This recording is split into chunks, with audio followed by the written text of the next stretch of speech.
కూటమి నేతలు తన కుటుంబంపై అసత్య ప్రచారం చేస్తున్నారని మండిపడ్డారు. మాజీ మంత్రి పేర్ని నాని ఏదో ఒక రకంగా అరెస్ట్ చేయాలని చూస్తున్నారని ఆరోపించారు. అద్దె కోసం గోడౌన్ కట్టుకున్నాను తప్ప తప్పుడు పనులు చేయలేదన్నారు. జనవరి 2 లోపు తనను తన కుమారుణ్ణి అరెస్ట్ చేయాలని చూస్తున్నారని ఆరోపించారు పేర్ని నాని. ఇట్లా లోపం ఉంది అని తెలిసినప్పుడు మనమే అధికారులు గనక ఇంటిమేట్ చేస్తే అది సదుద్దేశమే మరింది అనే ఉద్దేశంతో 26 నవంబర్న 2024 సంవత్సరం జాయింట్ కలెక్టర్ గారికి ఆవిడ ఒక రికమెండేషన్ ఇవ్వడం జరిగింది. అలాగే 30/11/2024న ఇది అంటే ఇప్పటికే చాలామంది దగ్గర ఉండుంటుంది. ఈ రికమెండేషన్లో ఆవిడ చెప్పారు 25వ తారీఖున ఇట్లా నాకు వచ్చి ఇంటిమేట్ చేశాడు, 26న ఇస్తున్నాను. టెక్నికల్గా మా పైన దోషం లేనప్పటికి కూడా నైతికంగా మేము దాన్ని ఆ బాధ్యతని తీసుకుని ఆ నష్టాన్ని భర్తీ చేయడానికి సిద్ధంగా ఉన్నాం.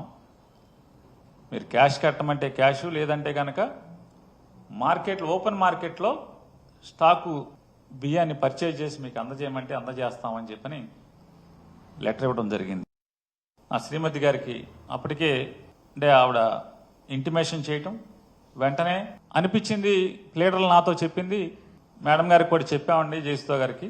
ఉద్దేశపూర్వకంగా 10వ తారీఖు సంతకం పెట్టినప్పటికి కూడా 13వ తారీఖు శుక్రవారం మధ్యాహ్నం బ్యాంకు టైమింగ్స్ అంటే bank operation timings edge of the మూమెంట్లో నోటీస్ అతికిచ్చి ఆ తెల్లారి శనివారం బ్యాంక్ హాలిడే, ఆదివారం బ్యాంక్ హాలిడే కాబట్టి దీన్ని ఏదో ఫెయిల్ చేయాలనేటువంటి ఉద్దేశంతో ఈ దానికోసం అంటించినట్టుగా కనపడుతుందండి అని చెప్తే, కేవలం అద్దెకి ఆశపడి గోడౌన్ కడతమే తప్పితే అద్దె వస్తుంది, దాని మీద లోన్ ఉంది, ఓ 3 ఏళ్ళో 4 ఏళ్ళకో లోన్ తీరిపోతే తర్వాత ఖర్చులు పోను వచ్చేది ఉంటే సరే చచ్చిపోయే వరకు బతకడానికి సరిపోద్దని కట్టింది తప్పితే తప్పుడు పనులను చేద్దామని కాదు కదా.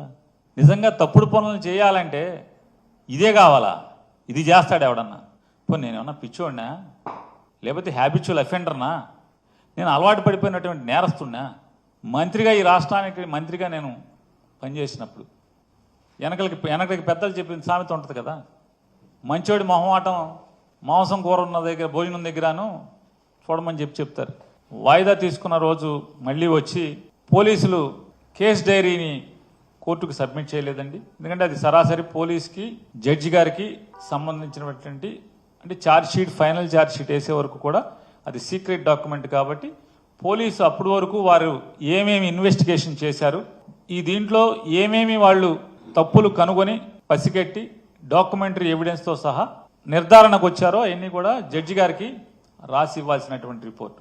ఆ రోజు కూడా పోలీసులు ఇంకా సీడీ తయారు చేయలేదండి అని చెప్పిన వాయిదా తీసుకుని నెక్స్ట్ వెంటనే ఆ పీపీ గారితో సెలవు పెట్టించారు.